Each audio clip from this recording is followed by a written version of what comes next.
Alright guys, it is Mr. Extra from Team Extra back at you again with another deck profile. This time it's going to be Punk Virtual World or Punk World. I know most people have been seeing this archetype and this deck go around, but I think the combo is honestly insane.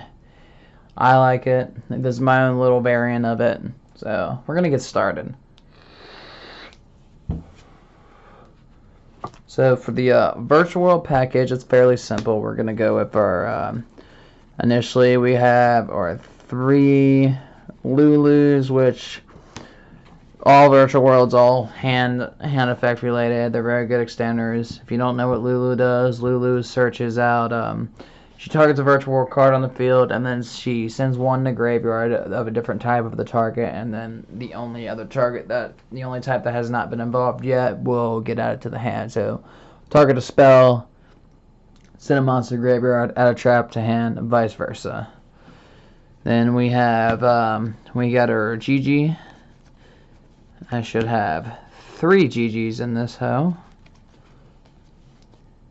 Now, GG is kind of similar to Lulu. Lulu is your main key for your Virtual World. She is easily the best Virtual World card when it comes to any of the cards out of the Virtual World archetype. GG will, you do the same deal, reveal it from hand, or not even reveal it, use its effect from hand, target a Virtual World card in the field, and then pitch one to grave that is different type than the card you targeted. When GG comes to field that way, during your end phase, you can add one Virtual Monster, or I'm pretty sure it's Virtual Monster, back to your hand from your graveyard. Aside from that, most Virtual World cards say that for the rest of the turn after that, you can only special summon level 3 or higher monsters. But, I mean, when you're doing this correctly, that doesn't really matter. So, we're going to go to the next one. We have Lily. I should be running 3 Lilies. Now, Lily does the same thing as the other ones. Target one, send a different one to grave, but Lily will special summon the field, and then Lily will let you send something else to grave too. So say if you target a monster, send a spell to grave, you would also be able to send a trap to grave. So you could like target Lulu with Lily, send Quinlan to grave, and then send Zenwu to grave as well, so you can do some graveyard plays and all that good stuff. Which it's a pretty good opener. It's a very good opener for what you're trying to do. And then we have our 3 Roshis.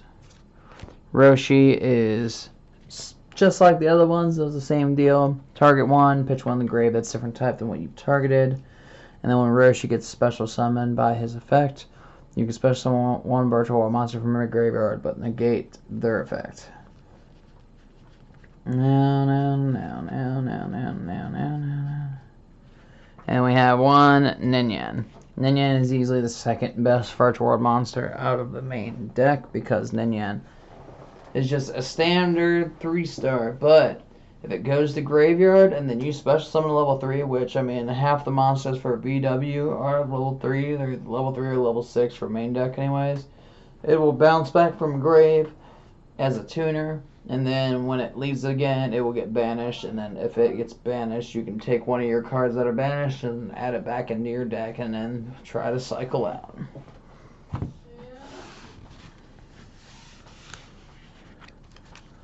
Ta-da.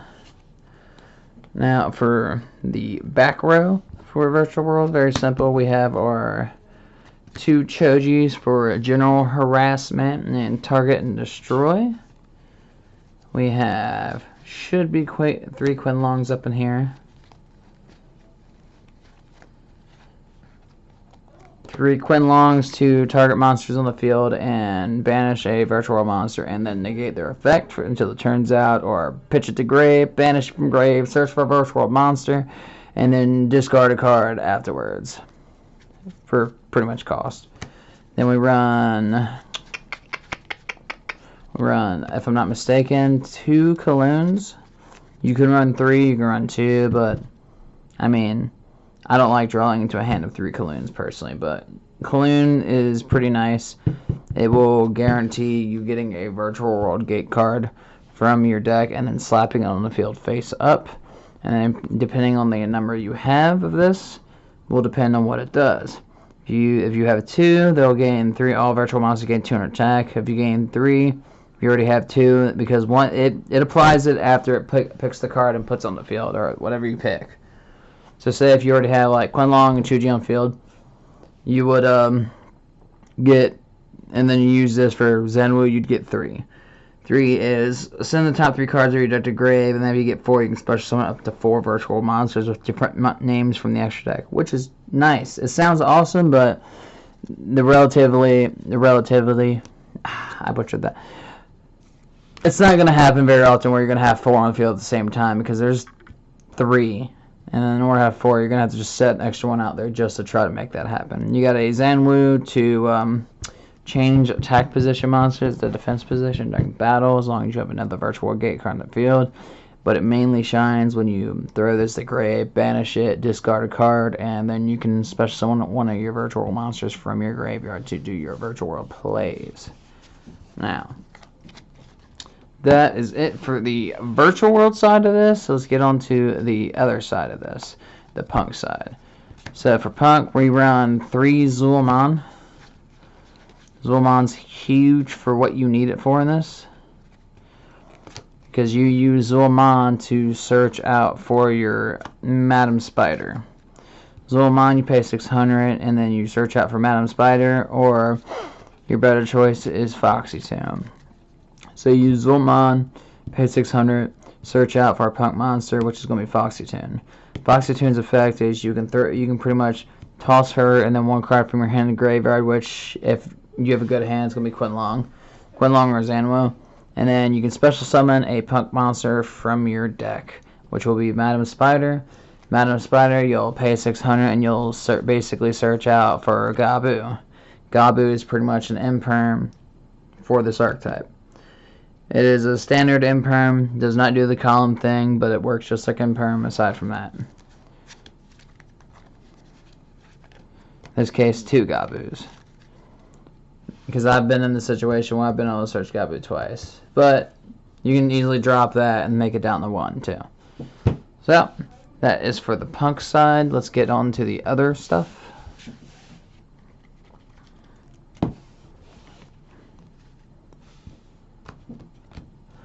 One Foolish Burial Goods to pitch Quinlong, or Zenwu to grave. It's going to be Quinlong just because. 2 Effect Veilers because, well, 3 Effect Veilers for just general disruption. They're not once per turn as far as I'm aware. Called by the Grave because it's called by the Grave.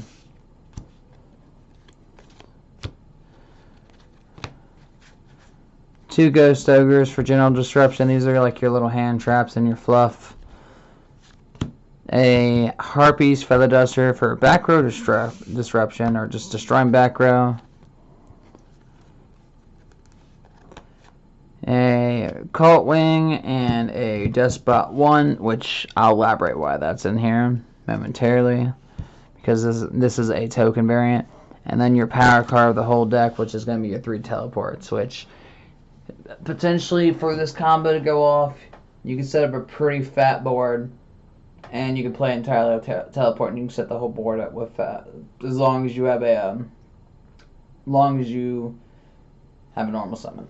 Now your extra deck, I run 1 Punk Amazing Dragon. This is very interchangeable. Mainly, I like this thing because it'll let you get rid of stuff that your opponent controls, but it targets. You target up to the number of level 3 psychic monsters with different names you control, and in your graveyard, and return them to your hand. So, say if you use like Ghost Ogre and then all the Zul'Aman cards, that's 3 right there.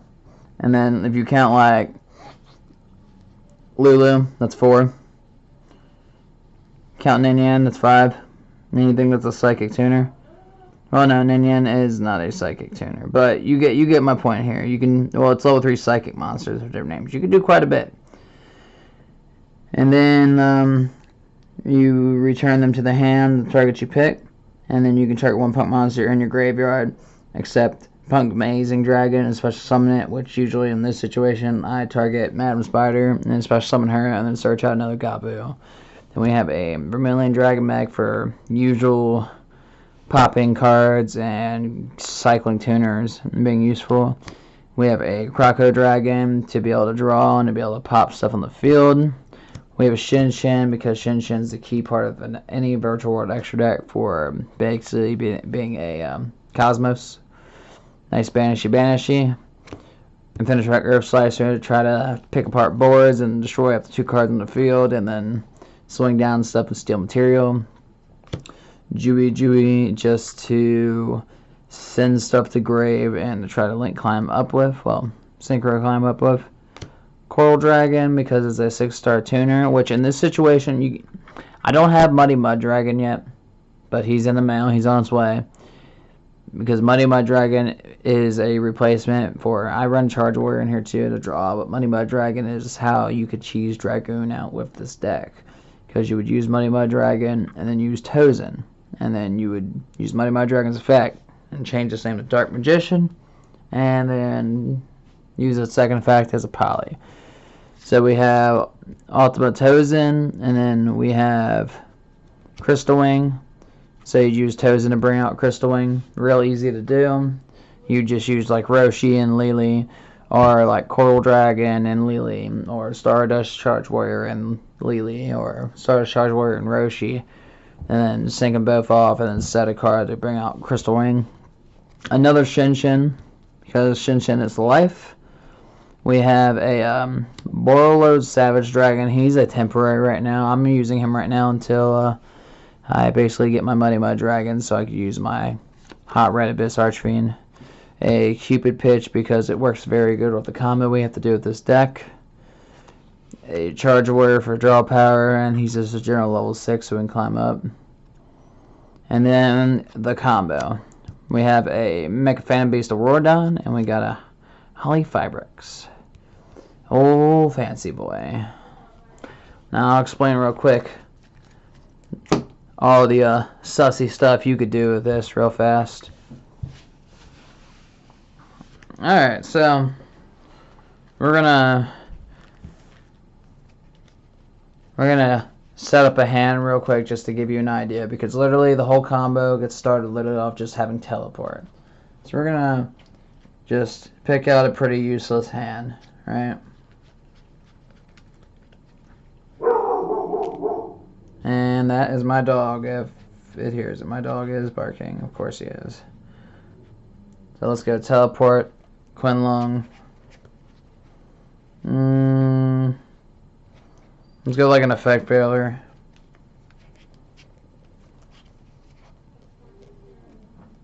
Alulu. And then I'll go with like a Jui. Okay? We'll just go with that. Pretty generic hand for this deck, to be honest, because there's 3 Quinlong, there's 3 Jui, there's 3 Lily, there's 3 Effect Failure, there's 3 Imperm. So this hand's a pretty common hand for this. Alright? So first things first, you fire off Teleport. Teleport would search out Zul'Mon. You use Zul'Mon's effect to search out Foxy Tune. You use Foxy Tune's effect, pitch her, pitch Quinlong. Search out Madam Spider. Madam Spider's effect, search out Gabu.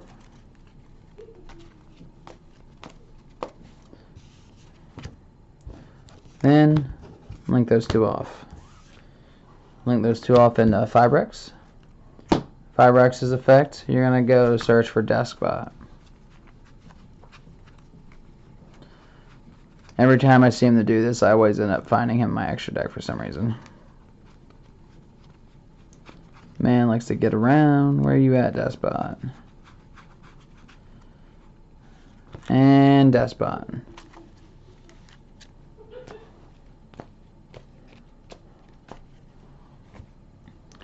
Then you would link the 2 out.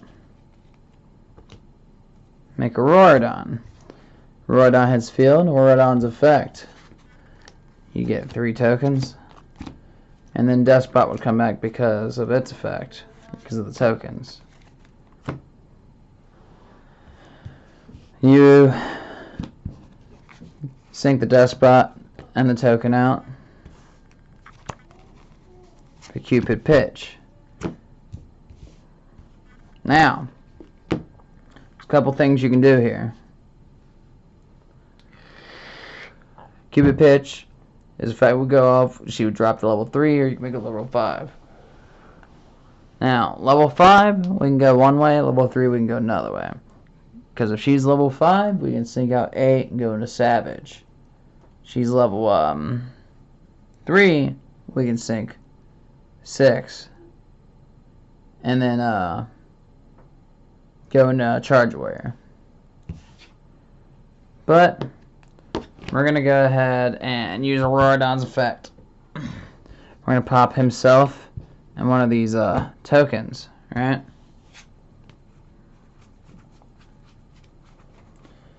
His second effect is he's going to, let me search for, where's this thing at? Ooh, camera, my bad. For Cult Wing.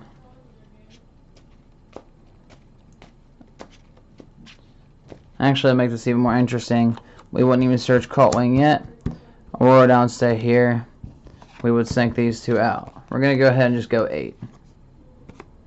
So we're going to go 8 real quick.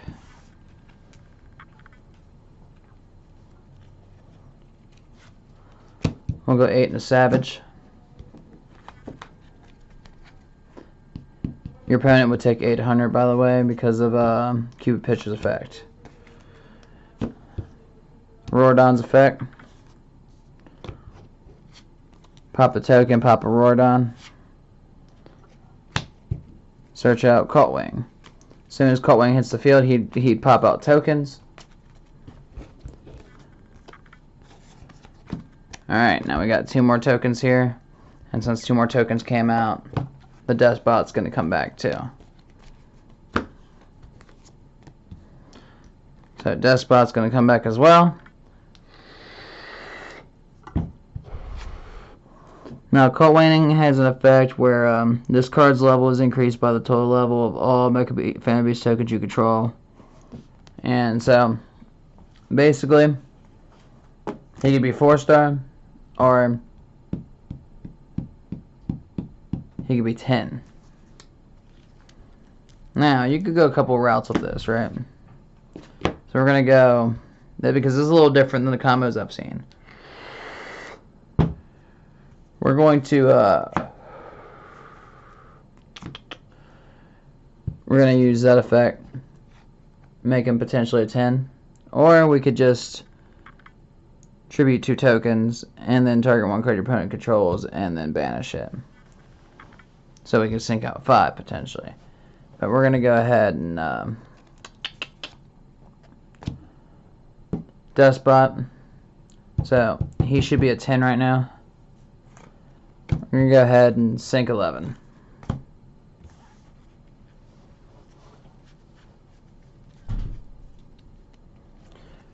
We're going to go into the Amazing Dragon. We'd use his effect, which right now his effect would be, you'd get 2 hits out of it, which isn't bad. Then you have your whole juicy hand still.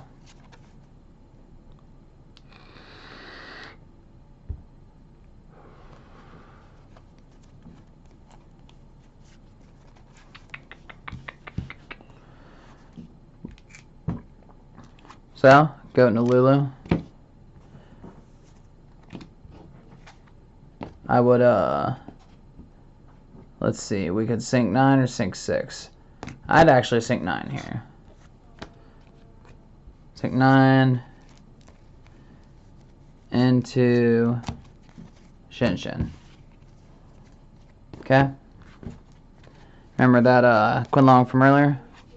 Banish that Quinlong now. Now we're going to search. We're going to want to search for, we'll say Roshi.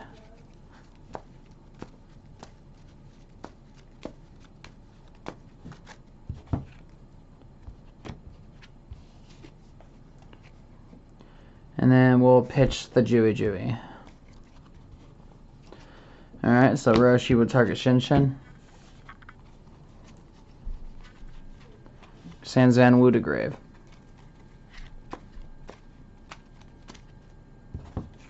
Special Roshi. Roshi's effect. Roshi is going to bring back Jiwi. Because right now you have your one potential negate, you got an effect veiler in hand, you got your Gabu, which you would end up setting down. So, we're going to go ahead and sink 9.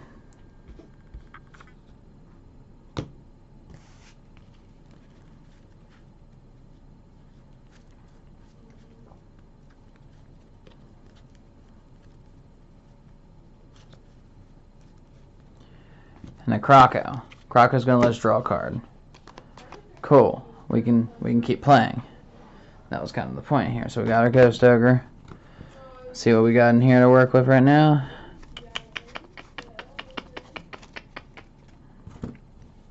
Because right now we have this negate, Shinshin's Banish, second negate, third negate, potential target destroy, and then a Ghost Ogre in hand. So this isn't bad.